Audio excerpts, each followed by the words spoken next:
tarde, boa noite. Sejam muito bem-vindos ao podcast Envelhecendo e Agora. Nesse podcast, nós vamos te mostrar que a vida pode se tornar ainda mais interessante com o passar do tempo. Eu sou Helena Leon e sou host desse podcast. Olá pessoal, eu sou Vinícius Miola, lá das páginas do Instagram e YouTube Geriatria com Miola. Também sou host desse podcast. Hoje a gente trouxe aqui o Dr. Luciano Massi, que é ortopedista e especialista em cirurgia de joelho, para a gente falar um pouco sobre a artroplastia de joelho, né? Ou também o coloquial que a gente estava conversando hoje, que é a colocação de prótese no joelho, né? Seja bem-vindo, Luciano. Oi, pessoal, muito obrigado. Obrigado pelo convite. É sempre um prazer a gente conversar sobre um assunto que a gente estuda bastante, né? E vamos ver se a gente consegue colaborar aí com informações úteis aí para o nosso público, para todo mundo que tem aí um vô, uma avó em casa aí que tem dor, né? Então, para começar, né, para o pessoal que está aí, né, a artroplastia de joelho, né, ou a prótese de joelho é quando o paciente faz uma cirurgia para, né, trocar a articulação do joelho. Mas isso começa sempre numa doença, né, que é a osteoartrite, a artrose, né. Então acho que vamos começar falando um pouco da doença, né, que é praticamente muito comum, né, na população idosa, para o pessoal entender como é que funciona isso. Então, né, tudo começa com a artrose, né? A questão da artrose é que ela é uma patologia muito prevalente, ela atinge a população, principalmente os caucasianos, né? Ela acaba sendo muito frequente com o passar dos anos. Então, acima dos 50, 60 anos, é difícil tu não ter uma pessoa que tenha algum grau de artrose, ou no joelho, ou no quadril, ou na coluna, né? O joelho é um lugar que acaba sendo bastante acometido e traz muitas incapacidades, né? Então a gente acaba tendo que interferir aí, trabalhar para tentar ajudar esse paciente. A artrose também tem um caráter genético importante, né? A gente vê que as mulheres carregam muito o gene da artrose. Então, quando a gente chega no consultório e pergunta, olha, tem alguém na família que tem artrose? Ah, minha avó colocou prótese. A gente já acende uma luz amarela, né? Daí a gente às vezes olha até para a neta e diz, ó, temos que começar a cuidar desse joelho, né? Então, assim, é importante isso. Até porque quando a família, a gente vê que tem vários casos com prótese de joelho, quadril, a gente sabe que aquela artrose vem com força, né? E aí talvez as nossas medidas, nossos cuidados eles têm que estar com uma intensidade maior, né? Então tem essa questão genética. Mas também você pode ser o primeiro caso da família de ter artrose, né? Não necessariamente que tenham vários casos na família, né? Mas começando do início, se a gente tivesse que conceituar artrose, como que a gente explica para o pessoal o que que é essa doença, o que que ela causa, quais os principais sinais ou os primeiros sinais para ficar de olho? Primeiro, a gente sempre tem que estabelecer que a artrose é uma doença da cartilagem. Ela não é do osso especificamente. O osso subcondral ele está envolvido, mas é muito técnico isso. Mas é da cartilagem. O que que é a cartilagem? A cartilagem é aquela borracha branca que está na frente do osso da articulação. O desgaste dessa cartilagem é que é a artrose. E às vezes as pessoas se confundem com osteoporose, no sentido assim, doutor, como é que eu tenho artrose? Eu estou tomando cálcio. E aí a gente tem que explicar. O cálcio é para osteoporose, que é uma desmineralização óssea. Então é uma outra doença. Por que que confunde? Porque as duas dão na terceira idade. Então, a artrose é uma doença da cartilagem. Ela ocorre normalmente em pacientes idosos e que vai ocorrendo esse desgaste e que a manifestação principal dela é a dor. Então, o paciente ele vem porque ele tem dor no joelho. No joelho especificamente, é no lado de dentro do joelho onde está 85% das artroses, porque ali é onde passa a maior parte do nosso peso. O nosso peso ele não passa exatamente 50% do lado lateral e 50% medial. Ele passa mais pelo lado medial, em 85% dos casos. E aí tu tem uma artrose onde tu tem dor no lado de dentro do joelho. Então, você pega uma senhora que tem dor no lado de dentro do joelho. E quando a gente bota a mão no joelho dela, a gente faz um movimento de flex-extensão e parece que tem uma areia dentro do joelho, uma crepitação, a chance disso ser artrose é gigantesca, muito grande. Então, Começa a dar um atrito, então você não atrito. consegue mexer Isso, direito. você mexe e sente como se parece um monte de pedrinha dentro do joelho. É uma crepitação que nós chamamos. E isso tem algum grau de derrame articular algumas vezes, né? E você começa a ver que o joelho ele não está mais reto, ou seja, a perna do paciente, o membro inferior não está mais reto, ele está angulando no joelho. E essa angulação a gente acaba observando quando o paciente entra no consultório. O bom da ortopedia Acho é que o que Vinícius tem artrose já, é, então. O meu joelho é ruim. Mas eu já mostrei minha ressonância pro Márcio. inclusive nós já operamos a mãe dele, Não, né? Então nós porque já temos uma porque ele história. porque ele correndo, eu enxergo de longe que é ele que tá vindo, É, porque as perninhas tortas, assim. mas é que isso é um varo constitucional. Esses pacientes que têm um varo constitucional, eles podem ter digamos assim, uma probabilidade maior de ter artrose por causa do eixo dele, né? Mas hoje ainda nós não temos ainda, nós não devemos corrigir isso se é constitucional e simétrico, né? Mas aquela senhora que chega com um joelho direito arqueado, o outro mais ou menos, dor medial, crepitação, aumento de volume, isso é artrose até se prove ao contrário. E aí a gente vai estabelecer o diagnóstico com um simples raio-x, que é o suficiente, né? Eu vou ter artrose, mas o podcast não é sobre o meu joelho, né? Mas o meu futuro é certo. Mas assim, isso é legal que você comentou, é, porque lá no consultório é muito comum, né? Eu trato muito mais osteoporose do que a própria artrose, né? E aí eu vou dar o remédio para osteoporose e o paciente olha para mim e diz: "Mas a minha dor vai melhorar, então, né?" Daí eu: "Não, calma, vamos explicar, né? Uma é doença do osso e a outra é da articulação, né?" Até para Mas a osteoporose, ela não dói, então? Porque é no osso? não, ela não dói. Só descobre quando Quando quebrou. quebra, isso. Ela é o enfraquecimento do osso. Então, o resultado da osteoporose é a fratura. Então, você só vai descobrir, se caso você não faça um exame de screening, de rastreio, você só vai descobrir na fratura, né? Senão não descobre. E aí, só para a gente deixar claro, porque, né, até para os médicos ou outras pessoas, que hoje a gente chama muito de osteoartrite, né? Quando a gente fala osteoartrite, é a mesma coisa que artrose, né? Esse é um termo que na ortopedia a gente usa artrose. Quando a gente vai para reumato, às vezes eles usam mais osteoartrite. Osteoartrite seria o momento inflamatório daquela articulação, né? Então, por exemplo, eu posso estar passando por o que a gente chama uma reagudização da osteoartrite. Aquela articulação ela está inflamada, isso vai gerar todo um processo inflamatório na articulação e uma degeneração maior da cartilagem.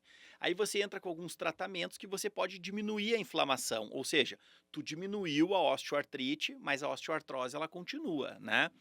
E uma coisa interessante, que eu acho que esse é um grande avanço, assim, que nós médicos temos que ter a ideia, e principalmente os ortopedistas, que a gente dava muito valor para a questão mecânica da artrose, ou seja, você desenvolve artrose porque o joelho está desalinhado, esse desalinhamento leva um peso, uma força maior numa região, e essa força maior vai machucar a cartilagem e vai degenerar. Está tudo certo. Mas tem a questão metabólica da artrose, e isso é uma coisa que a gente está aprendendo. Por exemplo, um paciente ele pode ser, ele tem um grau de obesidade, e essa obesidade pode gerar uma meta-inflamação. E essa meta-inflamação vai gerar um processo inflamatório articular, que vai degenerar a cartilagem. Isso não tem a ver com a mecânica do peso, tem a ver com a química, com a questão metabólica.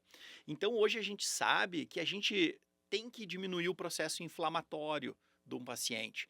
E muitas vezes a gente diminui o processo inflamatório através da alimentação, exercício físico. São outras vias. E não necessariamente só o peso, porque está mais pesado, tem mais artrose. Não, às vezes é uma questão mecânica, inflamatória, metabólica também. Então acho que hoje a gente tem que ver a artrose com o seu componente metabólico e o seu componente mecânico. São as Legal. duas coisas. E vira gente- e mexe todo o É, a podcast, gente a tem- gente sempre fala a mesma coisa, A né? gente tem, né, outros, né, episódios em que a gente fala do inflammaging, né, da inflamação crônica associada ao processo de envelhecimento, né?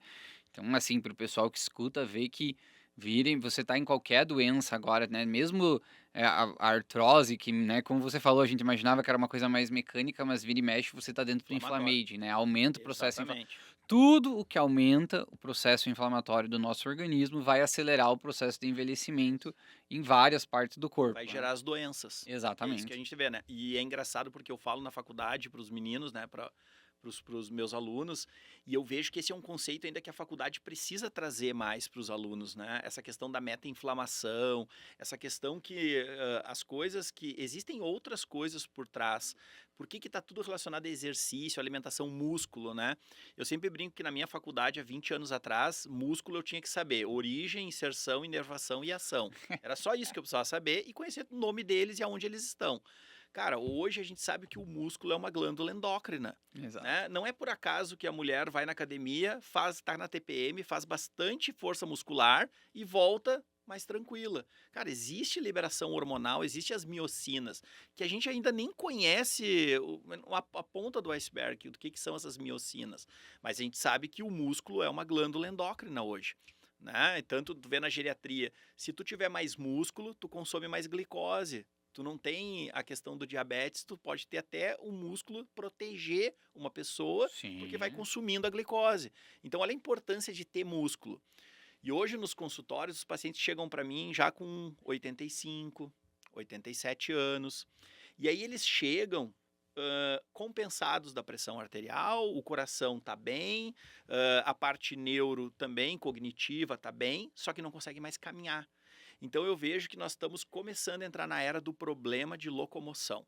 Só que esse problema não vai ser resolvido agora. Ele vai ser resolvido com a nossa geração, fazendo academia, botando músculo, para quando a gente tiver 85, 90 anos, a gente tem músculo na poupança para gastar. E a gente vai precisar desses músculos para poder andar, para poder se deslocar. Então eu acho que a gente tem que a gente tem mudado, porque a gente tem visto a nossa geração correndo, musculação, academia. Eu acho que isso é um avanço comparado com a geração dos nossos pais, dos nossos avós, né? Sim, com certeza, né? Acho que a geração, dos meus pais, né, que estão aí na faixa dos 60, né, Já estão até. já melhorou Tua muito. mãe faz Mas bastante exercício. mas a nossa já é muito melhor, né? É. A minha dos 30, dos 40, assim, você vê que as academias estão cheias, né? Os da faixa etária dos 60 a gente ainda tem que estimular, né? Tipo, meus pais não faziam exercício até eu iniciar a geriatria e dizer pra eles, olha, vocês têm que ir na academia, né? Agora eles já estão há 4, 5 anos lá e assim, não saem por nada, né? Então, mas com certeza tá melhorando, vai ser melhor do que a geração dos atuais vovôs. E trazendo esse gancho para a artrose, né? O que a gente vê? Eu sempre falo para os meus pacientes que nós temos 3 pilares de tratamento para artrose. Então, o primeiro pilar, que é o que fala toda vez no podcast, é a questão do peso, alimentação. Então, porque a gente observa que, por exemplo, teve um trabalho americano que eles pegaram um grupo de pacientes com artrose e fizeram eles perderem 5 a 10% do peso.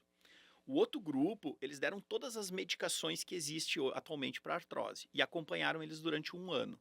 Eles viram que quem melhorou mais da dor foi quem perdeu 5 a 10% do peso. Então, tu perder 5 a 10% do teu peso corporal, ele é um tratamento que nenhum remédio pode te dar o alívio da dor que isso vai dar. Então, por isso que a gente bate naquela coisa, alimentação, né? E aí nós não estamos nem falando do processo de trocar massa gorda por massa magra. Nós estamos falando só perda de peso, mas ainda tu pode fazer essa troca, o que provavelmente vai ter uma melhora maior ainda, né? Então esse é o primeiro pilar, a questão do peso, que é uma coisa importante. O segundo pilar vem a atividade física. E essa atividade física é uma atividade de fortalecimento e de baixo impacto. Então pode ser uma bicicleta, uma hidroginástica, uma natação, uma musculação, que para mim é o exercício que no dia a dia é o mais factível de se fazer. O que eu encontro, que daqui a pouco tu deve encontrar no teu consultório, é um paciente, por exemplo, de 60 anos de idade, e eu pergunto, tu faz atividade física? Ah, doutor, eu faço, eu caminho. Cara, eu brinco com ele assim, olha, quando tu tiver 80, caminhar vai ser um exercício físico para ti. Hoje, caminhada é muito pouco.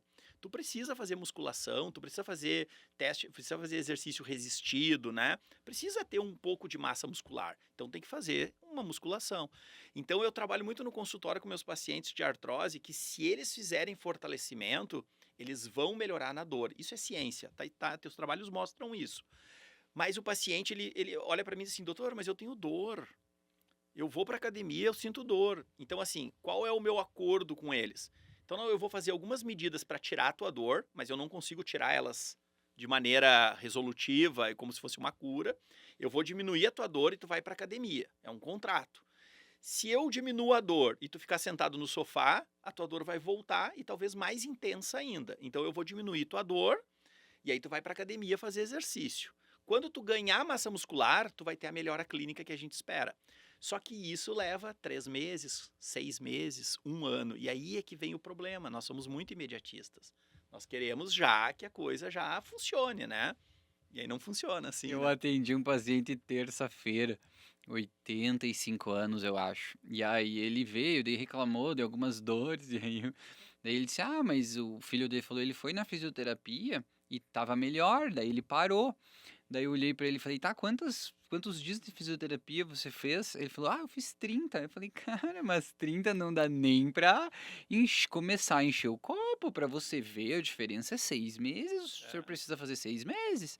Então isso é, né, muito comum, é difícil convencer. Eu sempre digo pra eles: "Vocês têm que passar da parte da persistência". é. O início, às vezes, é difícil. É para qualquer um de nós, né? Eu chego, quando eles chegam lá comigo, eu dou exemplo. Se eu for na academia hoje e fizer um monte de musculação, eu saio com dor, eu não vejo resultado. O resultado é daqui 1 ano, 2. Então tem que persistir, né? Isso é muito É. comum.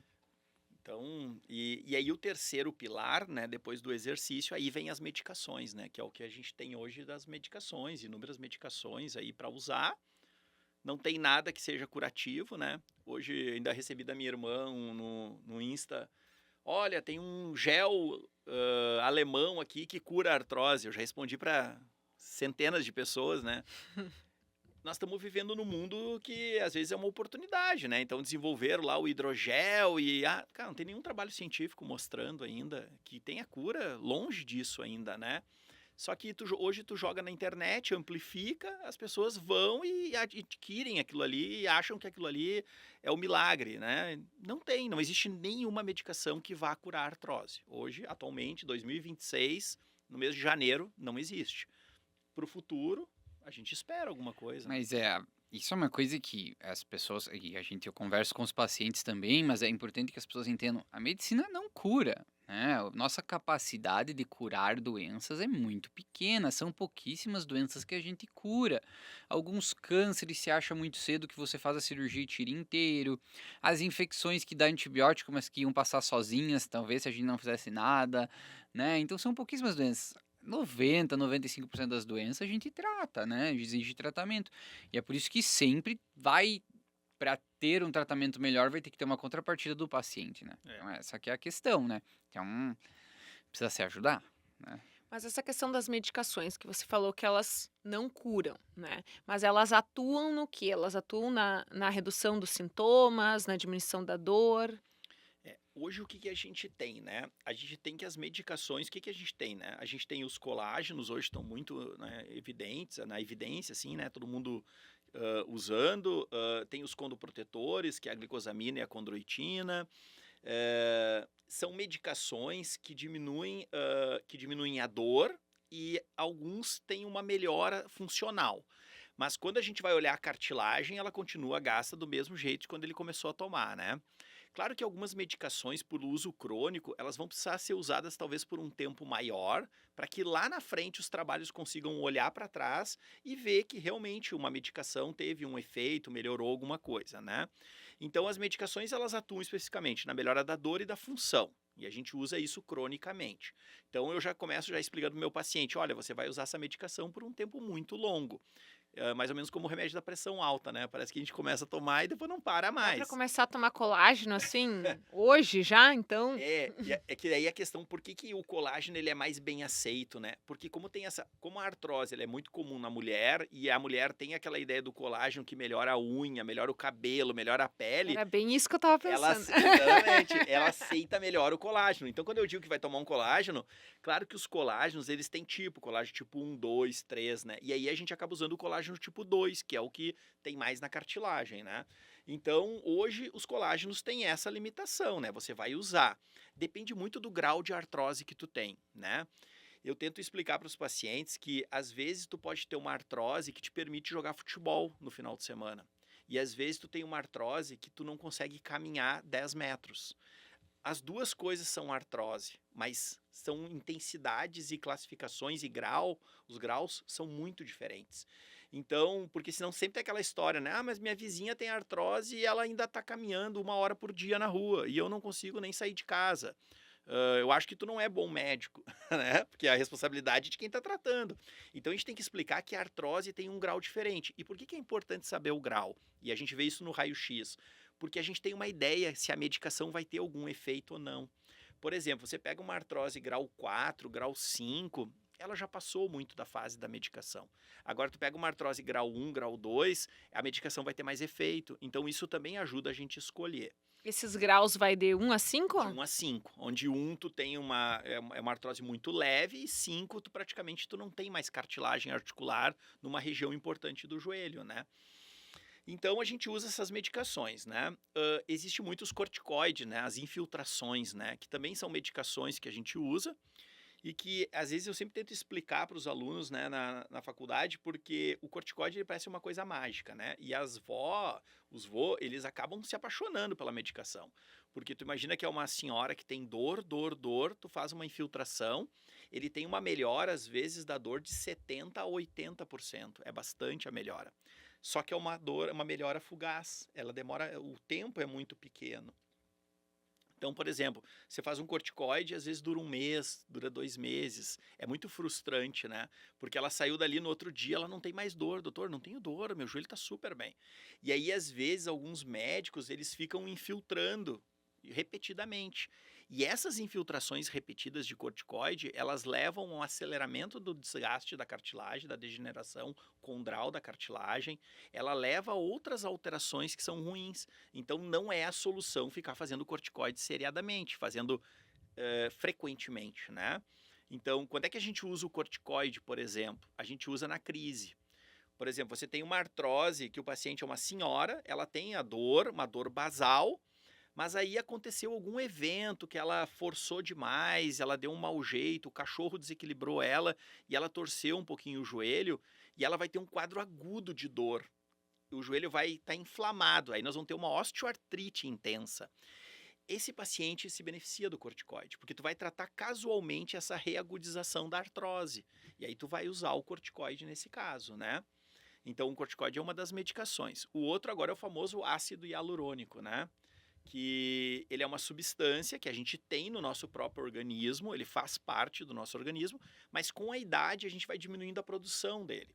E quando a gente consegue ofertar exogenamente, botar dentro do joelho esse ácido hialurônico, a gente tem alguns benefícios para a cartilagem. Aí tu não está tratando mais só os sintomas, tu está tratando o tecido que está doente. Mas ainda não é uma substância que vai conseguir regenerar, ou seja, que vai preencher cartilagem onde não tem.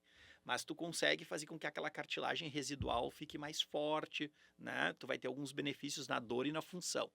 E, principalmente, tu vai ter uma duração maior do que com relação ao corticoide. Então, vamos dizer que o corticoide dura em média 2, 3 meses. O ácido hialurônico pode durar 6 meses, 9 meses, 1 ano. Ele tem uma durabilidade maior e isso é útil daí. Porque daí tu pode pegar um paciente daqui a pouco que não tem uma artrose tão grande, isso também vale, que nem as medicações via orais, o grau da artrose interfere. Por exemplo, eu tenho uma artrose grau 5, fazer ácido hialurônico não tem sentido. Você não vai ter resultado clínico, então você vai ter um gasto, né? Agora, você tem uma artrose grau 2 para 3, uma artrose grau 3, o ácido hialurônico é uma coisa que pode ajudar, né? E aí a gente está indo. Existe, por exemplo, plasma rico em plaquetas, que os médicos no Brasil ainda não estão habilitados a fazer. Mas em nível experimental a gente tem feito em trabalhos científicos, né? E aí vem o PRP para suprir uma lacuna, que são aqueles pacientes ainda que não têm ainda indicação de cirurgia, ou aqueles pacientes até mesmo que não podem operar. O paciente tem uma doença importante que não permite fazer cirurgia, né? E aí entra a medicina. Mas daí esse plasma você injeta onde? Também dentro do joelho, né? Então o PRP, que é o plasma rico em plaquetas, o IPRF, o células mesenquimais, tudo isso está sendo injetado dentro do joelho, né? Você retira do próprio paciente e você faz o trabalho, faz o processamento e coloca dentro do joelho. Isso é o que nós chamamos de medicina regenerativa, né? Eu, por exemplo, acho que há 2 anos atrás eu fiz uma pós de 1 ano em São Paulo só disso. e a gente acabei fazendo prova para a Academia Americana, e hoje estou na Academia Americana de Medicina Regenerativa, então eu recebo muita informação e muito trabalho. E a gente está evoluindo muito nisso, né? O Brasil ainda um pouco mais atrasado por uma questão de mercado. Existem algumas barreiras aqui que são políticas, né? Mas logo, logo vai ser liberada essa medicina regenerativa para benefícios dos pacientes. E ela vai trazer algumas armas a mais, mas ela não é a solução do problema. Isso fique bem claro, né? Mas nos Estados Unidos já estão fazendo isso, então. Os Já é pacientes. rotina Não, clínica. hoje, se tu tiver uma mãe que tem uma artrose e tu for no consultório e ela tiver uma artrose grau 3, 2 para 3, certamente a medicina regenerativa vai estar na caixa de ferramentas do médico que atende ela. Certamente. Tá? Isso é uma realidade hoje, né? Então, Legal, né? É. Ajudou muito. vai ajudar bastante, né? Mas não é a solução para tudo, né? Entende? Que senão daqui a pouco tu olha um joelho que é um grau 5, que não tem mais condição, que o tratamento é uma prótese, e aí você fazendo biológico, isso não faz sentido. E hoje, por exemplo, o INTO, hoje estava o ministro da Saúde inaugurando o departamento de medicina ortobiológica do INTO. O INTO é um hospital ortopédico, é um hospital que só atende doenças ortopédicas no Rio de Janeiro, e ele recebe casos, muitas vezes, de todo o Brasil. E lá tem um departamento de ortobiológicos que eles estão desenvolvendo. Então, isso é uma realidade que está acontecendo no Brasil já, né? Muito legal. Eu ia comentar antes, mas só para, né, lá no meu consultório a gente trata a artrose com manjaro, né? Brincadeiras à parte, mas acho que eu já tratei uns 2 casos, né? Às vezes idosas já muito, né, 80 e poucos anos, e aí nós vamos daqui a pouco falar dos preconceitos da cirurgia, né, que a gente Sim. tenta desmistificar, mas muitas vezes ainda tem alguns pacientes que a gente não consegue, né? E aí eu não vou operar de jeito nenhum. E aí tá com dor, né? Você encaminha para o ortopedista e vai, mas às vezes. E aí, olha, o que que eu posso te oferecer? Perder peso? Perder peso. Perder peso. Porque é uma medida muito eficaz tu para vai diminuir a perder? dor. Não vai. Quer usar Monjaro? Quero. Então vamos dar-lhe. Eu É. brinco com as minhas pacientes que assim, se elas vão no endócrino, a endócrino tem 30 vezes mais casos de uso de agonista do GLP-1 que eu. Mas não em pacientes acima dos 80 anos. Nesses eu tenho uma boa expertise. A questão é sempre convencer o paciente que usa as canetas hoje em dia a fazer fortalecimento para não perder massa magra, né? Porque os trabalhos, o que os trabalhos mostram, né? Tem vários benefícios hoje, né? Os agonistas do GLP-1 tem muitos benefícios, mas o grande problema é a perda da massa magra. E aí não adianta, usa caneta, mas tem que fazer musculação. Sim, vai perder Senão tu vai perder. 20 a 25% de massa magra do peso que ele perder, né? Pois é. Então, mas legal. Então, falamos da artrose, dos tratamentos. Então, às vezes o paciente chega lá, se é uma artrose grau 1, grau 2, né? Vai perder peso, vai fazer fortalecimento muscular, pode usar colágeno, pode usar condroitina glicosamina, eventualmente pode fazer infiltração se estiver bem indicado, né? E muitos desses casos também acho que é importante a gente salientar que assim, mesmo que ele chegue às vezes numa artrose inicial, né, durante o processo de envelhecimento mesmo tratando, né, é uma doença que vai evoluir, né? Pode, né? Mas muitas vezes vai evoluir e vai piorar. Ela é progressiva e degenerativa. Especialmente se ele não fizer as medidas, né, não farmacológicas, né, que é aquelas que a gente citou, né? Então essa doença vai piorar até o momento que a dor fica muito incapacitante e eventualmente, né, aí ele vai precisar de uma artroplastia de joelho. Então assim, quando que está indicada a cirurgia, né? Em quais casos, quais são as principais indicações? O bom é que com a experiência a gente vai passando os anos, né? E a gente vai lapidando a nossa maneira de conseguir identificar se aquele paciente precisa ou não de cirurgia, né? Hoje, o que eu cheguei ao ponto, assim, que eu acredito, assim? Eu falo em qualidade de vida, eu não falo mais em dor. A dor é muito subjetiva. Às vezes uma dor para ti, a intensidade é uma coisa que tu vai trabalhar com ela. E daqui a pouco o Miola fica deitado na cama querendo que alguém traga um chá para ele. Então, Sempre assim, porque a sempre assim. percepção de dor ela é muito diferente. Então, eu gosto de falar de qualidade de vida. Então, eu falo para o meu paciente da seguinte maneira. Olha, como é que tá a tua vida? Quando tem uma festa na igreja lá e coisa na tua igreja, tu vai ou tu fica em casa porque tu tem dor no joelho? Quando tem um almoço lá que vai ter da associação, tu vai ou tu não vai porque daí tu vai ter que ficar um pouquinho em pé e isso vai gerar dor. Você vai, por exemplo, no supermercado fazer tuas compras, você vai na farmácia e compra os teus remédios? Não, na farmácia eu não vou, minha filha traz os remédios para mim. No supermercado meu filho já passa, ele faz supermercado, já passa, já pega minhas coisas. Então o paciente ele vai ficar do prisioneiro da própria casa dele. E isso vai caindo a qualidade de vida, né? Chega no verão, a filha convida, mãe, vamos pra praia, a gente dá uma passeada na praia. Ah, não vou, dói meu joelho. Então, quando o paciente está perdendo a qualidade de vida, eu acho que é bem importante isso. Está indicado a prótese. E não é o raio-x que indica a prótese, isso é muito importante, porque existe uma coisa chamada dissociação clínico-radiológica. O que é isso? Tem radiografias que são horríveis e o paciente não tem muita clínica. Esse paciente segue a vida. E existem pacientes que sentem muita dor, tem muita limitação, uma péssima qualidade de vida, e a artrose muitas vezes não é uma grau 5, às vezes é uma grau 3 para 4, e aí esse paciente tem indicação de prótese, porque o que indica a prótese é a clínica, é a perda da qualidade de vida. E aí, fazendo um paralelo assim com a questão da geriatria, olha que interessante, saiu um trabalho mostrando a relação de demência com prótese de joelho ou com artrose. Daí a gente começa a ver que trabalho, né? Cara, o que eles viram assim? Eles viram que o paciente que não faz a prótese, tem uma baixa qualidade de vida e está presa em casa, ele não compra os remédios, ele não sabe quais são os remédios que ele toma. Ele não vai no supermercado e não interage com o açougueiro e não lembra que semana que vem a carne que estava em promoção era tal e que o preço da carne de primeira era tal e agora está X. Ele não fala com o padeiro, ele não encontra uma amiga, uma amiga e conversa, não tem interação. E aí se viu que isso aumenta casos de demência. Enquanto que se o paciente coloca uma prótese, ele começa a interagir no bairro dele, começa a passear, fala com um, fala com o outro, isso protege. Então é uma coisa muito óbvia, né? E a gente acha, olha como é importante a prótese, né? E aí vem muitos pacientes no consultório na defensiva. Não, prótese em últimos casos, eu não faço. Cara, a prótese foi considerada, a prótese de quadril, ela foi considerada a melhor cirurgia da medicina no século XX. De joelho. Não, a prótese de Olha aí, quadril, ó. ela foi de todas as cirurgias da medicina, de todas. Ah, rinoplastia, cirurgia da hérnia, cirurgia de varizes, todas as cirurgias.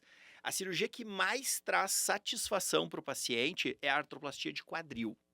Então, olha a importância das próteses. Claro que eu não Legal. posso extrapolar isso para joelho, mas é muito próximo, porque as limitações, as dores, tem muito a ver. Então, a prótese é uma cirurgia que traz satisfação. Hoje, a taxa de satisfação na literatura é em torno de 90% a 95%. Então, assim, hoje, pacientes que estão insatisfeitos com uma prótese, eles geram em torno de 5% a 10%. E as insatisfações são o quê? Muitas vezes, uma dor residual, que ainda o paciente tem, uma limitação do movimento, ele gostaria de dobrar mais a perna e ele não dobra o suficiente que ele queria, uma sensação de que tem alguma coisa estranha dentro do joelho, que não é o meu joelho, mas não é, e uma baixa relação de expectativa antes do procedimento, né? E aqui é muito comum no nosso meio, né? Porque o que acontece? Eu atendo um vô e ele está 3 anos sem ir na roça, porque o joelho dói. Aí eu faço uma prótese nele, ele quer ir na roça e ele quer fazer silagem, ele quer carregar os milho e a coisa. Só que não, o joelho dele é um joelho novo, mas o resto não é nada novo. A musculatura não é nova, as articulações não são novas. Só trocou o aí, joelho, só né? trocou o Nasceu, Pois nasceu de é. novo. Eu ainda falo pra ele ainda assim, olha, e tu cuida desse joelho porque ele tem que te levar até os 95, 100 anos. E aí o paciente ele se sente frustrado, porque ele botou todas as expectativas dele no joelho, porque na cabeça dele ele não vai mais na roça, e ele não faz silagem porque o joelho dele dói. Claro que o joelho era o que mais chamava atenção, mas o ombro dele também não era o melhor possível, o quadril dele também não era. Então a gente precisa alinhar as expectativas. E eu sempre digo para meus pacientes assim, ó, olha, a senhora tem 70 anos, a senhora vai fazer o que uma senhora de 70 anos faz. Vai lavar a louça, vai fazer uma comida, vai tomar chimarrão, é isso. Né? Não pensa que tu vai carregar a lenha, que tu vai organizar tua horta de joelho. Por exemplo, ontem eu atendi uma paciente de 83 anos que ela dizia que tinha dor no joelho e ela estava chateada porque ela não consegue se ajoelhar. Cara, eu falei pra ela, olha, eu também tô chateado porque eu também tenho dificuldade de me ajoelhar e eu tô com 48 e eu faço atividade física. Então, assim, às vezes são movimentos, pô, uma senhora de 83 anos, se agachar numa horta e ficar agachado é um esforço. É um esforço grande. E a prótese não vai dar isso para ela. Se ela fizer uma prótese e ficar agachada ali na horta 1 hora trabalhando, isso vai ter dor no joelho. Então a gente tem que alinhar as expectativas, né? Então a prótese eu entendo que é a perda da qualidade de vida. Quando a gente vê que o idoso ele está perdendo a qualidade de vida, a prótese é uma boa opção. Legal. E tem alguma idade assim? Depende como é que funciona a questão da idade, porque varia muito ainda. Varia, né? É que na verdade isso está caindo em desuso, né? Quando eu Ah, o que que, comecei, no, que às vezes a gente ouve, até os pacientes vêm falar, é que quando é muito jovem, né, o médico disse para esperar ter mais idade para colocar a prótese. Isso é uma coisa que acontece. o que acontece assim? Quando eu estava iniciando na ortopedia, a gente tinha alguns parâmetros, né? Prótese acima de 60 anos. O cara não tem 60 anos, não bota. Hoje não existe mais isso. Os materiais foram melhorando. A questão é a seguinte: a prótese tem uma durabilidade média. Hoje uma prótese dura, por exemplo, 90% das próteses duram mais de 10 anos. 85% mais de 15. Então, hoje a gente sabe que uma prótese dura em torno de 10 a 20 anos. Se eu fizer uma prótese num paciente de 40 anos, o que acontece? Ele é muito ativo. Ele caminha mais rápido, ele sobe com mais velocidade, ou desce uma escada com mais velocidade, ele faz mais força. Logo, a prótese dele provavelmente não vai durar 20 anos, ela vai durar menos. E como ele tem 40 anos, e se ele tiver uma vida longa, eu vou precisar trocar essa prótese várias vezes. E a condição da troca sempre é muito difícil. Vai começando a ficar difícil muitas trocas. Então, a gente tem uma ideia de fazer a prótese, levá-la um pouco mais. Mas, em contrapartida, os materiais têm melhorado, principalmente as próteses de quadril. Hoje é muito comum tu ver pacientes mais jovens fazendo prótese, Sim. porque os materiais melhoraram. E uma outra coisa que a gente leva em conta, eu acho que a minha geração de médicos, assim, é que a gente pensa assim, né? Cara, de uma maneira geral, quais são os melhores anos, as melhores décadas da tua vida? É dos 40 aos 50, ou dos 50 aos 60, ou dos 60 aos 70? Então, às vezes, eu pego um paciente de 50 anos e eu vou deixar ele 10 anos sofrendo para quando ele tiver 60 eu botar uma prótese. Cara, ele perdeu 10 anos de vida que ele tem, comparado com os próximos 10 anos, que ele tem mais vitalidade, que ele tem mais condições de viver, entende? Porque é inegável que um paciente de 50 a 60, ele tem mais vitalidade do que um paciente, por exemplo, de 70 a 80. Sem dúvida. Então, a gente não vai deixar ele para viver. Então, assim, hoje a gente tem colocado a prótese. Eu não uso isso como parâmetro, a idade. Eu uso a condição clínica do paciente, a condição física, a intensidade da artrose. Por exemplo, se ele tem 50 anos e ele tem uma artrose que é destrutiva, que não permite que ele caminhe direito, esse paciente vamos fazer uma prótese. Porque ele vai viver lá bem dos 50 aos 60. Depois, 65, aí eu vou ver o que eu vou fazer. Sim, Eu vou dependendo, resolver. quando chegar nessa idade, os materiais já melhoraram Já mais melhoraram. um pouco e já vai Sim, durar essa mais é- um pouco também. Essa é a minha Exatamente. aposta, né? Eu tô Essa- imaginando que daqui 20 anos, quando eu precisar fazer uma prótese, já vai ter material bem melhor, né? Essa é a ideia. Então, assim, a gente não penaliza os pacientes, né? Mas assim, agora eu tenho uma dúvida, porque eu tenho um amigo, mais de um amigo, que 30 e poucos anos teve que fazer prótese bilateral de quadril, né? E nas próteses de quadris eles ainda conseguem fazer bastante atividade, né? As Sim. de joelho também, ou elas limitam um pouco mais? Não, elas limitam mais. Eu sempre, assim, brinco que o joelho ele tem a vantagem dele aceitar mais o tratamento infiltrativo. Então, a gente vê até na regenerativa que quando a gente faz um PRP, um ácido hialurônico no joelho, ele tem ele melhora mais do que o quadril quando faz no quadril. Mas, em compensação, a prótese de quadril é melhor. Por isso que eu não extrapolo que a prótese de joelho também é a melhor cirurgia da medicina, não. Uhum. Porque o quadril, ele é muito bom. A prótese de quadril é a melhor prótese que tem. Então, ela permite que tu faça um pouco mais de atividade, ela tem mais musculatura em volta dela, a biomecânica dela ela é mais restrita, ela tem um acetábulo que a cabeça do fêmur fica coberta ali. Então, é uma prótese que permite que tu faça alguma coisa a mais. Eu nunca, assim... Eu fiz prótese de quadril no início da carreira, né? Inclusive, quando em Concórdia, a primeira cirurgia foi uma prótese de quadril, né? Mas eu acabei fazendo o joelho logo depois que eu terminei a residência e acabei trabalhando exclusivamente com joelho, né? Hoje eu faço só joelho, eu não faço outra coisa. Mas eu vejo que o quadril tu pode dar mais liberdade para o paciente, quanto que o joelho não. Eu nunca digo que o meu paciente com prótese de joelho pode jogar futebol, pode Uhum. jogar vôlei, basquete, não. Meu paciente com prótese de joelho, ele pode fazer musculação, ele pode fazer natação, ele pode fazer um pilates, ele pode caminhar, ele, né, agora atividades com mais impacto. Correr não pode. Não, eu não estimulo, Na medicina a gente sempre tem trabalho para tudo, né? Daqui a pouco tu acha um trabalho lá que alguém fez que Sim. mostra que a corrida trouxe um benefício, mas assim, eu não estimulo. Correr, jogar pádel, futevôlei, Não, nada com disso. prótese Então não. Todos os teus esportes. Mas com prótese de joelho, né? Sim, exato. Ele Então vai ainda precisar de prótese de joelho. vou continuar na torcida para que a medicina melhore nos próximos anos. Não, vai melhorar, com certeza, vai melhorar. Os materiais têm melhorado muito aí, né? Tem nos ajudado bastante, né? Não, essa é a minha torcida, né? Tenho 34 só, até eu ter 60, 26 É. anos. E tu sabe que hoje a dúvida, né, Miola, é diferente hoje. O que eu chego no meu consultório é a família trazendo uma senhora de 80 anos e dizendo assim, mas a mãe não tem mais condição de fazer prótese. Sim, esse é o... E aí eu tenho que fazer todo um trabalho para tentar explicar para a família primeiro e para as filhas, né, e quem está acompanhando, que não é assim. Porque tu imagina se a dona Maria lá com 80 anos está com dificuldade de caminhar, mas ela tá com as doenças crônicas controladas, ela cuida da alimentação, ela faz exercício. Olha, daqui a pouco ela tem uma expectativa de ir até os 90 anos. Ela vai passar 10 anos com dor porque ela tem 80 anos e não pode operar? Isso não existe. Não existe. Então, assim, a gente tem tentado trabalhar isso, desmistificar isso, né?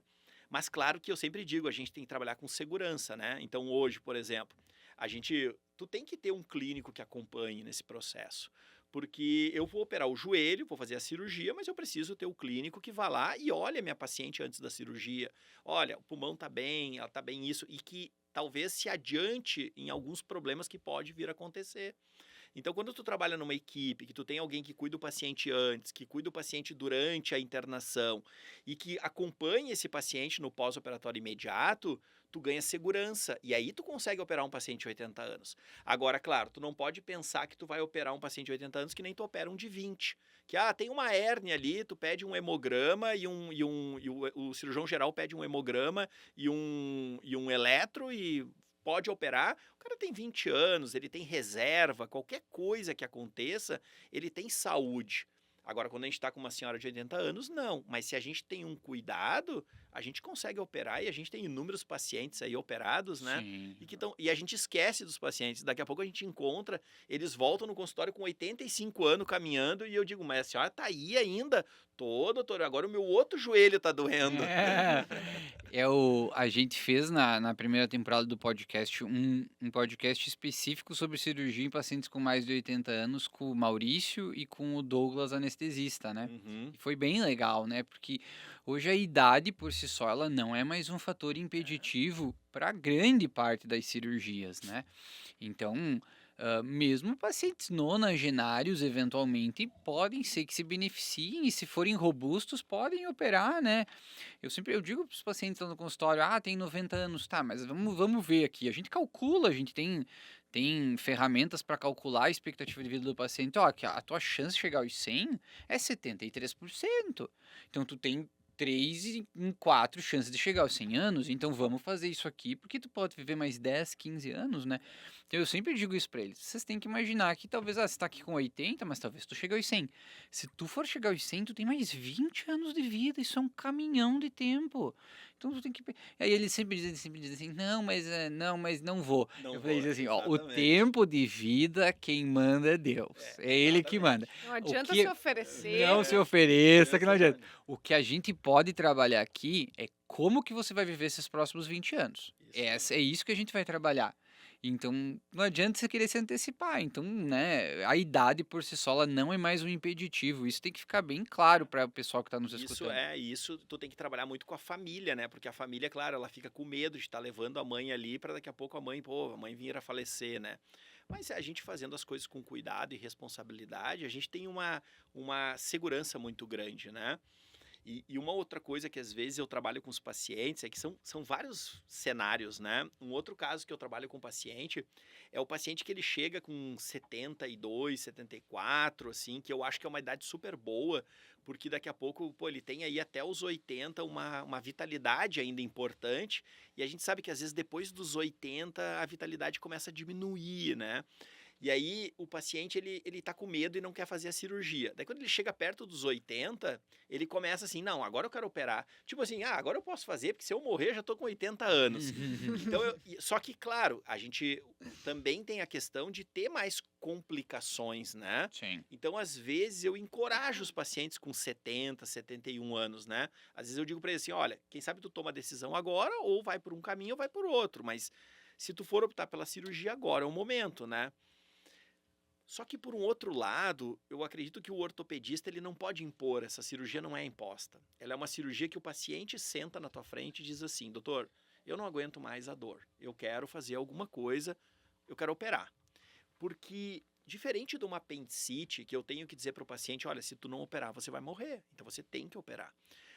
A artrose de joelho, ela não leva ao óbito, ela leva a depressão, ela leva a demência, ela leva a inúmeras outras comorbidades, mas ela não mata, então eu não posso dizer você tem que operar. Então essa é uma decisão que sempre passa, que é o paciente que toma a decisão e a família, né? Eu tenho que instruir só. E aí eu tenho que instruir um cenário que eu digo para a família assim, olha, talvez seja melhor tomar essa decisão agora do que esperar sofrer mais 5, 6 anos com dor e tomar lá na frente, onde vai ter ainda complicações ainda num número maiores do que agora. E eu acho que esse trabalho funciona bem, essa educação é uma coisa importante, mas requer tempo, né? Você tem que sentar e conversar com o paciente, né? Não é uma coisa que em 5 minutos tu vai explicar para o paciente, né? Sim, sem dúvida. E aí o pessoal que, né, que não está muito acostumado, assim, hoje a gente tem ferramentas, né, diversas para calcular, inclusive o risco, né, cirúrgico, o risco e o risco dessas cirurgias é muito, muito pequeno, né? Uma vez um outro exemplo, né, aleatório, mas só para exemplificar essa questão do risco. Eu tinha uma paciente de 95 anos que fez uma colecistite aguda, né? E aí ela precisava operar. Tava com uma colecistite aguda, e aí ela tinha uma coledocolítíase junto, e o cirurgião de cara olhou e disse, não tem como operar, 95 anos. Daí eu falei para ele assim, então, peraí, você calculou o risco dela veio a ter uma complicação? Aí puxei a calculadora lá da Sociedade Americana de Cirurgia, calculei para ele, falei, que a mortalidade é 3%. Ela vai deixar de operar? 3% de mortalidade. Sendo que se nós falamos da prótese de joelho, né, muito, muito, muito, muito menor que isso. Então, assim, não tem justificativa. Operou, 48 horas ela estava de alta. Então, assim, hoje a idade não pode ser um requisito único para você contraindicar um procedimento cirúrgico. Você tem que ter outros fatores para levar em conta, né? Talvez, assim, comorbidades muito importantes, né? Se tiver doenças muito graves, é um paciente que infartou 3 vezes, tem uma cardiopatia isquêmica grave, uma com fração de ejeção reduzida, beleza, pode ser que tenha uma contraindicação, um grau de fragilidade muito alto, paciente que, né, já está muito dependente, ok, mas a idade por si só não pode mais ser um fator para contraindicar isso, né? Então, acho que isso é importante deixar claro. Luciano, e na tua experiência, assim, na tua prática, com que idade normalmente as pessoas acabam tomando essa decisão, então, de Ah, operar? O mais comum, mais assim. comum, eu acho que o que eu tenho mais comum é pacientes ali de 68 a 74, assim. É uma margem que vem bastante, tem bastante paciente que se decide operar, assim, né? É muito jovem, Então, né? Se a gente for então pensar, né? são pacientes assim, por exemplo, agora uma paciente que a gente operou há umas 2 semanas, né? Ela veio me perguntar quando é que ela volta a dirigir, né? Então, assim, uma paciente de 74 anos, em que ela tá com a expectativa dela quer saber quando é que ela dirige, quando é que ela sai, né? E daí as filhas ficam atrás e não, diz pra ela não dirigir, coisa. Mas ela tem uma autonomia, ela quer dirigir, né? Então, hoje são esses pacientes, 68, 70, 72, né? Abaixo dos 80 anos, então, em geral. Mas assim, Ainda. ainda não, sim, assim, claro que operar pacientes com 82, 84, né? Me lembro que a gente operou ano passado, acho que uma paciente lá de Campos Novos, 84 anos, né? Então, uma senhora, daí super bem, tá caminhando, vai na missa, faz as atividades dela. Então, assim, a gente opera pacientes com mais de 80, mas claro, são São uma menos, né? minoria. São minoria. Aham. Como pacientes com menos de 55, menos de 60 anos também são minorias, né? É como assim, os pacientes jovens, a gente tem que melhorar a qualidade de vida, mas tudo dentro de um bom senso, né? De ver quem realmente vai se beneficiar do procedimento. E essa estatística aí em relação ao sexo, hã, as mulheres operam mais, As mulheres operam mais. Eu opero porque tem muito mais mais mulher. artrose nas mulheres. Também, porque a artrose é mais comum nas mulheres, também a questão cultural, né? O homem, assim, às vezes ele não dá o braço a torcer, né? Ele vai lá com dor e vai ficando no canto dele, ele fica no canto dele, ele, digamos que tem mais preconceito de buscar essa ajuda, né? Talvez com as próximas gerações isso vai melhorar, mas ainda os homens aí com 70, 75 anos, eles tipo ficam no canto deles, ninguém mexe comigo, me deixa aqui e vão vivendo com aquela vida que fica ruim, mas vão assumindo aquilo, né? Enquanto que a mulher já tem mais disposição para sair, para buscar uma opinião, para ver alguma coisa para melhorar, né? Então eu vejo que as mulheres, elas vão. Eu opero muito mais mulheres, muito Ainda mesmo. é, né? Isso na faixa etária dos idosos que a gente trata hoje, né? Os homens ainda estão muito para trás. Eles não vão. É, a consultório é muito comum. Vem a idosa e cadê o esposo? Ah, tá em casa. E você conversa ali na consulta e você vê que o esposo é doente. Que ele tem coisas que ele poderia ter ido junto, fazer os dois consultar, mas não vai. Não É vai. impressionante como É ainda isso é cultural, é muito cultural. forte. Aí, nessa faixa etária que a gente cuida hoje de idosos, isso ainda é muito forte. Ou ele morreu, né? E aí a moça tá viúva, né? Bom, É não é à esse toa que caso. na Vila Serenata hoje nós temos o quê? 20 Se mulheres e 7 homens. é, Então, e aí você chega lá, a esposa. E vai aí? ver. Mora com quem? Com a filha? É, viúva, viúva. Eu morreu. Então, infelizmente é isso.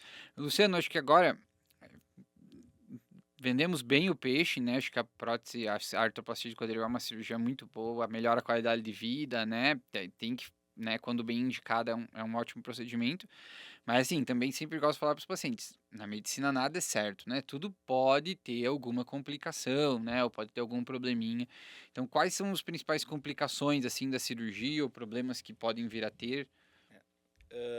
Eu sempre, assim, é bem importante quando a gente indica uma prótese e a gente está conversando principalmente com a família, uma coisa que eu tenho como postura, eu sempre falo pro meu paciente, ó, eu quero que a tua família venha. Tem que ter a filha, tem que ter o esposo, alguém da família tem que estar aqui para a gente conversar, porque nós vamos falar sobre as complicações, né? Eh, o grande problema da prótese de joelho é a infecção. Isso é o que faz o médico, o cirurgião perder os cabelos e o paciente ter um problema sério, né? Por quê? Porque uma infecção de prótese não é que nem uma infecção de garganta, onde eu uso, por exemplo, uma amidalite bacteriana, que eu uso um antibiótico por 7 a 14 dias e curo. Não existe isso. Quando você tem uma infecção na prótese, você precisa tirar essa prótese do paciente para fazer o tratamento da infecção. Então, são processos em que tu tira a prótese, o paciente fica, às vezes, um mês e meio no hospital tomando antibiótico. Ele faz, às vezes, mais de uma cirurgia para limpeza do joelho, e a gente tenta recolocar essa prótese, né? Então a gente tenta recolocar essa prótese, por exemplo, às vezes 2 meses depois que tu tirou a prótese primária, né? Isso gera um E problema. tu recoloca a mesma prótese Não, ou não. uma Não, nova? uma nova prótese. Daí uma nova prótese, né? Isso acontece porque as bactérias, elas têm uma propriedade de conseguir fazer um biofilme em cima da prótese, ou seja, elas fazem um sistema em cima da prótese que elas conseguem se isolar do antibiótico. Então, para eu conseguir tratar uma infecção, eu preciso arrancar a prótese fora. Então, você imagina que fica um paciente numa prótese, uma senhora, muitas vezes hospitalizada, usando antibiótico endovenoso, até eu conseguir colocar uma nova prótese. E a gente ouve muito no nosso meio assim, minha vizinha fez uma prótese e rejeitou. Não é que rejeitou, infectou, né? Hoje a taxa de infecção é de 2%, 0,5% a 2%. Agora, claro, depende de como você também trabalha os seus pacientes. Senão, daqui a pouco, você pode ter uma taxa de 10%, né? Sim. Então, por exemplo, hoje um paciente quando vai operar comigo, né? Às vezes o miola pode olhar lá, tem o swab nasal, né? Que o que é isso? É um cotonete que a gente, no laboratório, bota lá no nariz do paciente e a gente pesquisa se ele tem um estáfilo que é resistente a antibióticos que a gente usa comumente. Porque se ele tiver esse estáfilo, isso não quer dizer que ele é doente, é uma colonização. Do mesmo jeito que eu tenho bactérias no meu nariz, Você tem no seu, mas as minhas bactérias são diferentes das tuas. Então, se eu consigo localizar uma bactéria que é mais virulenta, que é mais forte, eu vou alterar os antibióticos que eu vou usar antes da cirurgia, eu vou alterar uma série de procedimentos que eu vou ter, mas eu tenho que fazer essa pesquisa. Hoje, os meus pacientes, por exemplo, eles tomam banho de clorexidina do queixo para baixo até o dedo do pé, 4 dias antes da cirurgia. Por quê? Porque se eu conseguir baixar a carga de bactérias, eu consigo diminuir a taxa de infecção. Hoje os pacientes chegam no hospital, fazem a preparação da pele, a gente usa todo um sistema ali de limpeza, na questão de montagem dos campos específica. A gente, por exemplo, é chato, não fiquem entrando e saindo da sala. Quem entra na sala, fica na sala e não sai mais da sala cirúrgica. Porque a gente sabe que o número de vezes que abre a porta do centro cirúrgico aumenta a taxa de infecção. Então é uma série de cuidados. Hoje, por exemplo, meus pacientes, eles fazem curativo em casa. Eu tenho um enfermeiro que dá esse respaldo. Por quê? Porque às vezes acontecem coisas inocentes. Por exemplo, o agricultor lá cortou a mão, ficou uma semana sem ir, aí tá saindo pus, ele vai no posto fazer curativo. E aí faz curativo primeiro no e depois faz na prótese. Não quer dizer que a pessoa não, mas é que é muito próximo as coisas, né? Os meus pacientes, por exemplo, eu sempre procuro que eles fiquem em quartos privativos, sem outros pacientes, né? Aí, às vezes, tu vai operar no SUS, infelizmente, não tem como ajudar todo mundo, tu vai entrar num quarto de hospital onde tem mais pessoas, né? Cada um com um acompanhante, às vezes um quarto pequeno que tem 10 pessoas dentro. A chance de ter contaminação cruzada é muito grande. Quando tu tá falando de uma cirurgia, às vezes, de varizes, uma cirurgia que não requer, mas uma prótese de joelho é um problema. Então, a gente sempre tem que cuidar, ter esses cuidados para a infecção. A infecção é um problema, né? É um problema grave, assim. Eu agora tive uma paciente no final do ano, ela tinha há uns 6 ou 7 anos, ela tinha uma prótese, super bem, eu encontrava ela no supermercado, cidade pequena, a gente encontra os pacientes, né? Encontrava ela tomando café, encontrava ela tendo uma vida normal. E aí foi mexer na unha, porque a unha estava incomodando. E daí mexer na unha, deu uma celulite na perna, infecção na prótese. Então isso mudou a vida dela. Ela teve aí 4, 5 meses de uma vida que mudou e ainda tá mudada. Nós estamos E ela tratando. teve que tirar a prótese Ela teve também? que tirar a prótese, nós tivemos que fazer inúmeras intervenções para lavar, colocar espaçador. E aí agora a gente reconstruiu o joelho com uma prótese de revisão num lugar que parece que aconteceu uma guerra ali, e aconteceu uma guerra, mas é uma guerra dos leucócitos com as bactérias. Destrói todo o tecido sofre, é como literalmente tu chegar num lugar que foi bombardeado, e aí tu tem que recolocar uma nova prótese, né? Graças a Deus ela tá com a nova prótese, tá se recuperando, vai ficar bem, mas é um problema, muda a tua vida. Então, falando das complicações, a infecção é a principal. E aí o que muda? Por exemplo, quando eu mando lá pro geriatra, o que ele tem que cuidar? O diabetes tem que estar controlado. Porque se você tiver um diabetes descontrolado, a tua taxa de infecção sai de 2 para 5%. E a gente observa que se o paciente é diabético, mas ele tem uma curva glicêmica que não tem alterações muito grandes, a taxa de infecção é igual com um paciente que não tem diabetes. Agora, se é aquela glicose que sobe, o cara tem um pico de 200, vem para 80, daí ele vai para 220, ele fica oscilando em picos muito grandes e isso gera taxas de infecção altas. Então, controlar o diabetes é fundamental para operar. E aí vem o paciente e a família. Doutor, mas nós queremos fazer semana que vem. Não, prótese não é assim. Primeiro você vai fazer os exames, vai passar nas avaliações. Se você não tiver um diabetes controlado, nós não vamos poder operar, né? Então isso, risco de infecção, né? Aí tem outras patologias, por exemplo, que nem trombose, né? Embolia, né? 0,5%, mas hoje a gente usa anticoagulante em todos os pacientes durante a internação e eu tenho usado a Sociedade Brasileira de Cirurgia de Joelho, ela nos orienta a usar 14 dias, mas eu tenho usado ainda 30 dias. Eu tenho usado uma faixa maior. No quadril é 28 dias. Então eu extrapolo para o joelho e uso 30 dias também. Então a gente usa o anticoagulante lá, né, a rivaroxabana lá que eu uso por 30 dias. E aí começa a diminuir as taxas de complicação, né? Mas tem que ter os cuidados, né? Então, basicamente, assim, né? E aí, as outras complicações menores, né? Como anemia, né? Porque tu vê que sangra, né? Às vezes tu vai lá e me diz, bah, Luciano, sangrou tantos ml no dreno. Daí eu, sangra. Sangra, tem É. que cuidar. E aí, sangra. Aí tem que ir lá, repor algumas vezes, né? Ou fazer algumas medidas, né? Constipação é uma coisa por causa dos analgésicos, né? Hoje a gente está com uma parceria com a Sedar, que eles têm colocado uma bomba. Então os pacientes usam uma bomba anestésica e fica um catéter no nervo que dá inervação para o joelho. E essa bomba fica liberando automaticamente anestésico. E com isso os pacientes eles ficam sem dor por um tempo pós-operatório bem bom, assim. E aí, para te ver, olha como muda as coisas. Eu tive que melhorar todas as suturas, dobrar as suturas, porque as senhoras, as vó, não têm dor. O que elas fazem? Mexem bastante.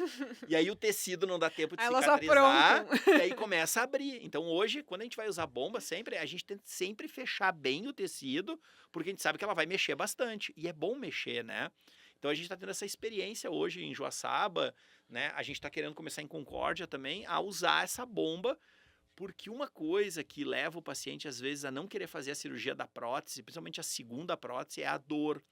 É uma cirurgia que dói. Mas essa bomba, ela é como, assim, Ela é, fisicamente? fisicamente, Fica ela é um dispositivo pequenininho que fica tipo numa bolsinha pequena que o paciente usa na cintura e tem um reservatório pequeno com anestésico e ela vai liberando num Daí tem caninho, Ah, tá, tem que vai até o local do nervo, que fica um pouco acima da incisão cirúrgica. Mas aí depois tira isso como, Depois- quando... Depois, assim, a gente tem feito por 10 dias, às vezes eu tenho pedido para ficar um pouco mais, mas aí a gente tem que cuidar por causa da infecção também, né, desse catéter por tempo prolongado, mas depois é só tu puxa o catéter. Imagina que é como se fosse uma mangueirinha que entra na pele e vai lá no nervo. E hoje a gente coloca isso com ultrassom, né? Tu olha no ultrassom onde é que tá o nervo e tu vai e bota o catéter do lado dele, né? Então é a tecnologia trazendo conforto. Então eu já ouvi, por exemplo, meus pacientes dizerem assim, né? Doutor, mas eu não senti nada de dor. Cara, é esse o objetivo. E é uma cirurgia que dói, porque você corta osso, você faz uma cirurgia que você mexe muito nos tecidos, né? E aí diminui né, a quantidade de analgésicos e opioides e diminui as complicações ainda mais, né? Sabe que a gente teve uma senhorinha que ela ficou nossa hóspede por um mês lá na Vila Serenata para uma recuperação de uma cirurgia ortopédica, mas não era prótese, segundo o que o Vinícius me explicou hoje, era outra coisa. Mas ela tava lá porque a família tinha medo que ela aprontasse em casa. E com a gente, ela era assim um amor, ela super comportada, fazia porque ela teve que ficar ali 15 dias sem botar o pé no chão, daí depois começou a colocar Sim. carga, mas desde o início ela fazia fisioterapia para mobilização, assim, mas não sem botar carga, né? E aí depois começou a botar carga, depois a físio fazia treinos dela subir e descer degrau, foi treinando ela para ela voltar para casa. Mas daí ela voltou para casa e disse que ela Ela é tava terrível. assim, ó, Ela aterrorizando. Porque Aham. ela não parava, que as filhas iam olhar, tipo, ela já estava lá no pátio fazendo coisa, já estava na cozinha fazendo coisa, e parece que tinha degrau de uma peça para outra.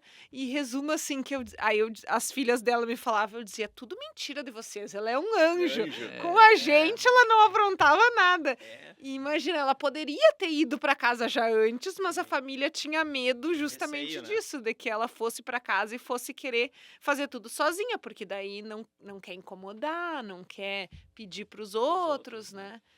E tu vê assim, ó, cara, que provavelmente ela deve ter tido uma fratura de colo de fêmur, alguma coisa assim que é comum. Como é importante falar sobre osteoporose, assim, cabe a gente conversar, assim, porque é uma patologia hoje, se tu pegar o consenso brasileiro de osteoporose, tu vai ver que é uma doença que tem um índice de mortalidade muito grande, a gente não leva em conta.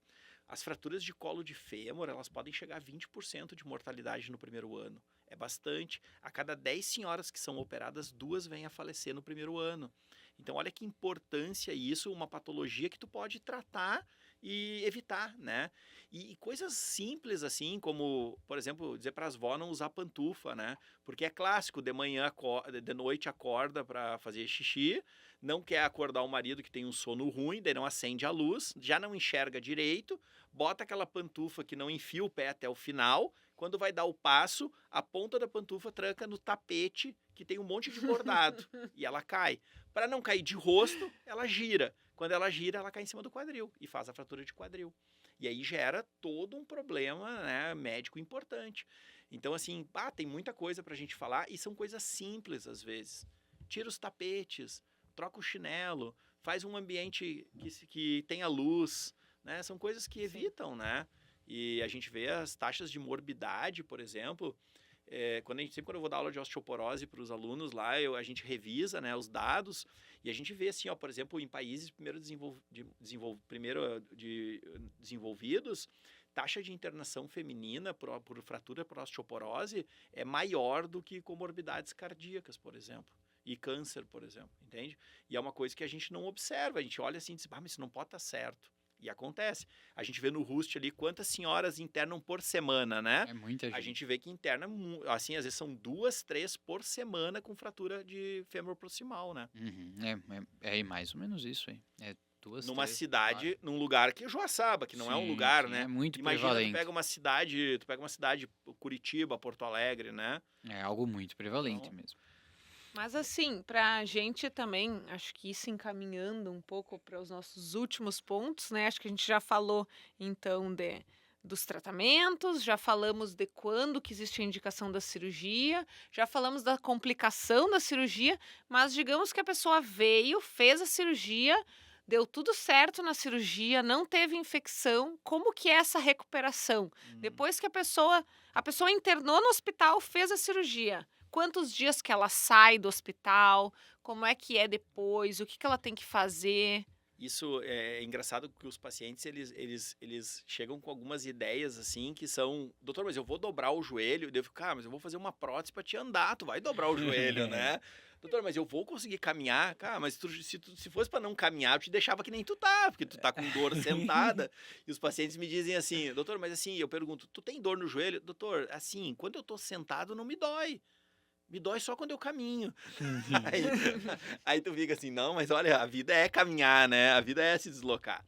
Mas assim, normalmente o paciente, a gente tem um modelo aqui que tá dando muito certo. A gente normalmente opera na quinta-feira, né, de manhã, e sexta-feira eu olho o paciente, o Miola olha e nós damos alta. Então hoje, o paciente faz a cirurgia num dia e vai embora no outro. Se tu for pegar no início da minha residência, meus chefes deixavam os pacientes internados 5 dias.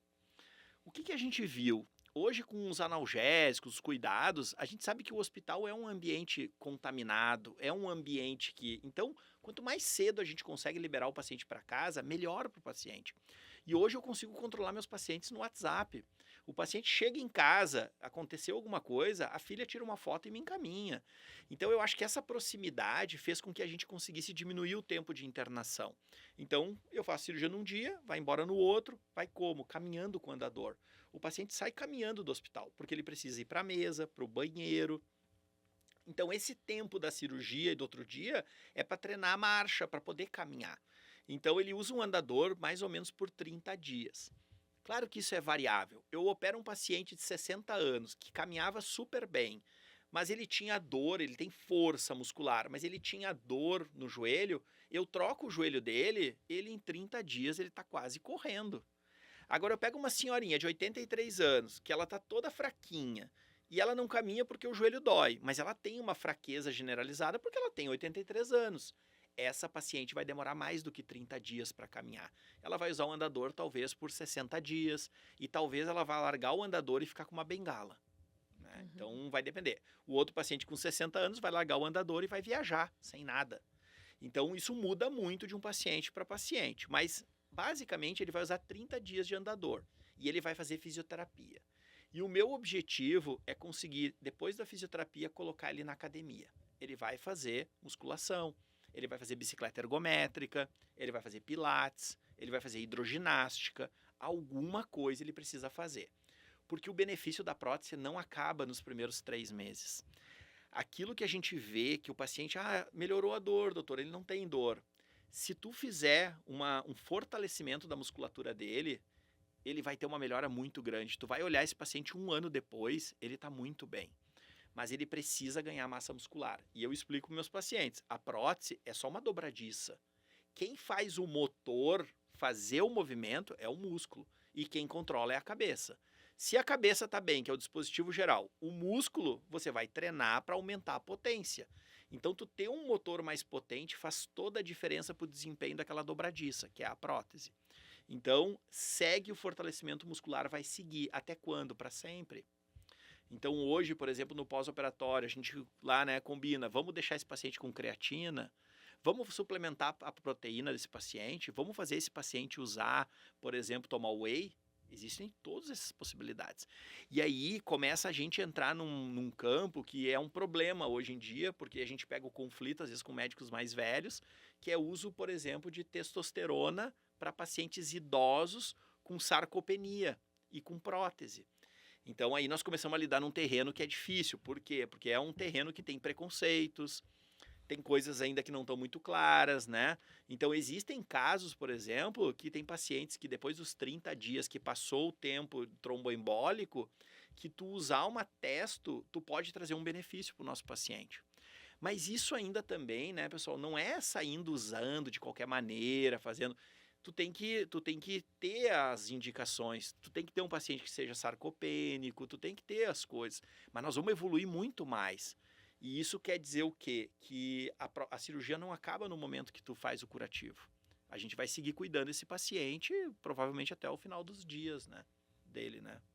É isso aí, né? E aí, agora que ele tá bem, ele tem que fazer a parte dele, né? Porque é aquela coisa que eu sempre digo pros guris lá no consultório. Assim, eu vou te ajudar, meu papel é X%, os outros é contigo. Então, se você não fizer a tua parte, o resultado pode ficar aquém, não vai ser aquilo que você queria. Então, tem uma parte que sou eu, mas uma grande parte do tratamento é você. E se você não nos ajudar, é legal que às vezes eu brinco. Até hoje estava com uma senhora lá, que já há um tempo eu tô negociando para ela ir para academia. Seria super disposta, 80 anos fez o ano passado, agora ela tá indo uma vez por semana na academia. Eu falei, não, uma vez é pouco, vamos duas. Eu falei para ela, veja bem, se o ano que vem, a senhora tem 80, se o ano que vem a senhora tiver igual você tá esse ano, a senhora melhorou. Porque a senhora envelheceu um ano e não piorou. O normal é você piorar. Então, se você chegar nos 90 igual você tá agora, você ganhou 10 anos, melhorou muito, porque o ideal seria você piorar. Então, você tem que fazer as coisas para conseguir manter, né? E se manter bem, né? Então, para os pacientes que sempre vão lá, assim, vocês têm uma parte que é de vocês, senão a gente. A gente pode mostrar a porta que ele tem que abrir, mas é ele que tem que Exatamente, abrir, ele né? tem que Não abrir. adianta. Eu sempre digo para os meus pacientes, eu falo sempre assim, Nazareno só passou aqui há 2000 anos. Aqui nós não fazemos milagre, né? Não somos o Nazareno, então assim, eu faço, você tem que se ajudar. Às vezes eu brinco com meus pacientes que eu gosto, eu falo pra eles assim, cara, o último cara que fez os milagres, tu sabe onde é que ele acabou, né? Ele acabou crucificado. Eu não quero acabar crucificado. Exatamente, não tem como. Mas legal, acho que assim, acho que conseguimos passar praticamente tudo aí, acho que ficou muito bom. Então, Luciano, considerações finais, quiser deixar aí tuas redes aí, teus contatos, fica à vontade. Deixar os últimos recados. Bom, hoje eu tô trabalhando, então, eu trabalho em Concórdia, né, de segunda a quarta, na COT Concórdia, onde eu faço os atendimentos especificamente de joelho, né, cirurgia de joelho. Quinta e sexta eu trabalho em Joaçaba, na Ótimo, onde também faço atendimentos exclusivos de joelho, né. Eu tenho feito vários vídeos no Instagram, né, DR Luciano Massi, que é onde eu mostro, por exemplo, depois da cirurgia, como é que sai caminhando, daí mostra a senhora lá de andador, como é que é o curativo, o curativo é assim, porque eu vejo que os pacientes precisam aprender, né, e é interessante quando eles já chegam já com aprendizado para mim, isso me facilita também, né? Porque eles já sabem mais ou menos. Não, doutor, já vi lá como é que é o curativo, já vi o vídeo e coisa, né? Então eu tô aí sempre mostrando assim, ó, vamos. E é engraçado só que os meus pacientes no Insta, eles não chegam tanto no Insta, eles chegam no Face, mas eu não uso Face, eu uso Insta. Então eu espero que a Meta esteja distribuindo tudo direitinho aí, né?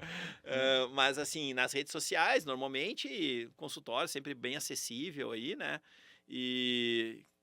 E acho muito interessante a gente conversar sobre isso e essas informações chegarem ao público, né? Porque são coisas que vão ser úteis, né? E eu acho que esse sistema de podcast fica bem mais leve, assim. Eu gostei muito e agradeço aí o convite aí para. Legal, e assim, até às vezes no consultório tem uma dúvida, né? E óbvio, o que eu digo para os pacientes, muito das informações que a gente coloca nas redes sociais, no YouTube, seja por isso, É para informar vocês. Eu não tenho, senão a gente não tem 1h30 para explicar as coisas direito lá no consultório. Às vezes eu tenho 1 hora da consulta, 1 hora e pouquinho, mas eu tenho um monte de coisa para falar. Então, assim, olha o vídeo tal lá que você vai conseguir tirar várias dúvidas. Então, também ajuda a gente para poder informar Sim. eles depois. E tem alguns. Tem até um caso de uma paciente, de uma filha de uma paciente do Vinícius, que uma vez foi, né, com um caderninho. Ela assistiu todos os vídeos do YouTube. Acho Isso que na acontece com época. Na frequência. época a gente É, postava bastante no YouTube.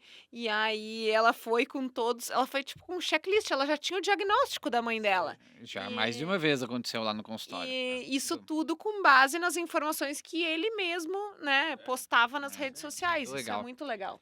Então, muito obrigado, pessoal. Obrigado aí pela audiência. Foi um prazer. Não esqueçam de nos seguir lá nas nossas redes também, @geriatria com Miola no Instagram, no YouTube, né? E né, Envelhecendo e Agora em todos os agregadores de podcast, Spotify, Deezer, Apple Podcasts, todos mais, tá bom? Um abraço. Eu gostaria de finalizar também agradecendo, que eu aprendi muito, porque várias dessas coisas foram novidade para mim, né? Então aprendi muito com vocês dois. E agora vocês podem também acompanhar um pouco da nossa rotina com os nossos vovôs lá da Vila Serenata, né? No @Vila Serenata, Vila com 2 L's, Serenata com 2 T's. E nós recebemos também idosos, né, para recuperação pós-cirúrgica de cirurgias ortopédicas, principalmente.